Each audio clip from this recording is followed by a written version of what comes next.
এরকম olive oil তেলগুলো একটু 1 ফোঁটা বা 1 মুখা দিয়ে দিবেন। পানিটা গরম করে নেবেন, তাতে লবণ দিয়ে দিবেন। তারপর লুডুসগুলো সিদ্ধ করবেন, একটার সাথে আরেকটা লাগবে না। আর এরকম ঠান্ডা পানি দিয়ে ছেঁকে নেবেন। তো আমার লুডুসগুলো সিদ্ধ করা শেষ। এখন আমি সামান্য পরিমাণ তেলের ভিতরে একটা পেঁয়াজ কুচি ছেড়ে দিলাম। খুব সাধারণ উপকরণ দিয়ে কিন্তু আমি লুডুসটা রান্না করব, কিন্তু খেতে বন্ধুরা দারুণ মজাদার এই লুডুসটা। তো আমাদের বাসার সবাই পছন্দ করে। আমি খুব সাধারণ উপকরণ দিই, না মাছ মাংস বা কোনো চিকেন কোনো কিছু দিয়েই আমি এই লুডুসটা রান্না করব না। সাধারণত ঘরে থাকা 2টো ডিম দিয়েই আমি এই লুডুসটা রান্না করব। দেখুন বন্ধুরা, আমি সামান্য কিছু পেঁয়াজ কুচি, কাঁচামরিচ কুচি আমি এখানে হালকা ভেজে নিয়ে আলাদা করে সাইড করে রেখেছি। সেই তেলেই আমি ডিমটা ছেড়ে দেবো। বললাম না খুব ঝামেলা ছাড়াই এই লুডুসটা রান্না করবো। তো আমাদের ইফতারিতে আজকে আমরা খুব সাধারণত একটু লুডুস রান্না করে লুডুসটা খেয়ে পরে সবাই রান্না মাথায় একটু অল্প পরিমাণ ভাত খেয়ে নেব। তো ভাতটা খাওয়ার জন্য একটু সাধারণত যে রেসিপিটা রান্না করেছি সেটাও তোমাদের সাথে বন্ধুরা শেয়ার করব। তো দেখো এখানে আমি পেঁয়াজ কুচি ভাজা করে রেখেছিলাম, সেগুলোর সাথে ডিমের মিশ্রণটা ভালো করে মিশিয়ে নেবেন। সামান্য পরিমাণ একটু টমেটো সস দিয়ে দিলাম, পরিমাণ মতো। তোমরা চাইলে আরেকটু পরিমাণে বাড়িয়ে নিতে পারো বা কমিয়ে নিতে পারো। আমি আমাদের পরিমাণ মতো একটু টমেটো সস দিয়ে দিলাম।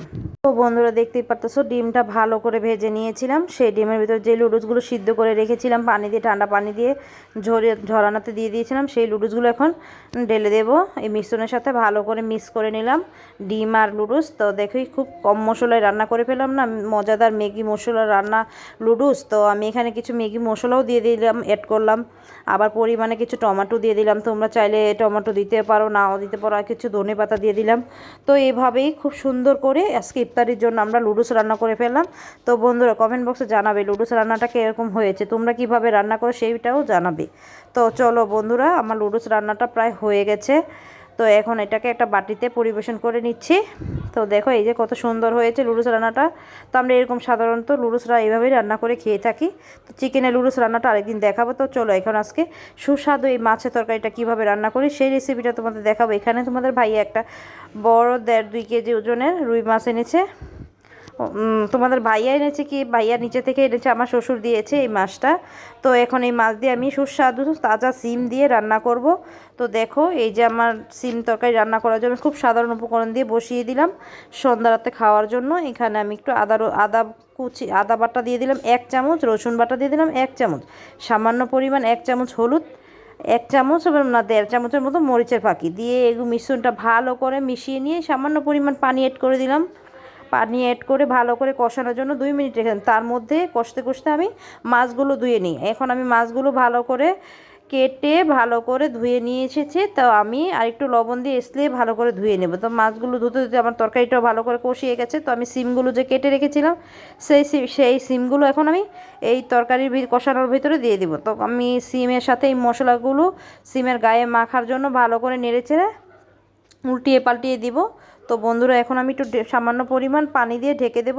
তো চলে যাই এখন মাছগুলো ফ্রাই করার জন্য কি কি উপকরণ দিচ্ছি সেটাই। এখানে 1 চামচ হলুদের ফাঁকি দিয়ে দিলাম, 1 চামচ মরিচের ফাঁকি দিয়ে দিলাম।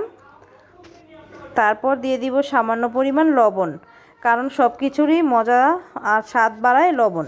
লবণটা না দিলে সব কিছুই কিন্তু অপূর্ণ রয়ে যায়। তো মাছগুলো মেখে নিলাম, মেখে নিয়ে সামান্য পরিমাণ তেলে মাছগুলো ছেড়ে নিলাম। দেখো কি সুন্দর করে মাছগুলো ফ্রাই করে নিলাম। এখন দিয়ে দিব এই সিম তরকারির ভিতরে সামান্য পরিমাণ ঝোল, কারণ আমার কষানো শেষ, আমি প্রায় আধ ঘন্টার মতো কষিয়ে নিয়েছি। তো বন্ধুরা দেখো আমার সুস্বাদু সিম তরকারি হয়ে গেল। আজকের রেসিপিগুলো যদি ভালো লাগে অবশ্যই একটা লাইক দিবেন, জানাবেন কোন রেসিপিগুলো আপনাদের বেশি ভালো লাগলো। ও হ্যাঁ, এখনই যদি ফাতেমা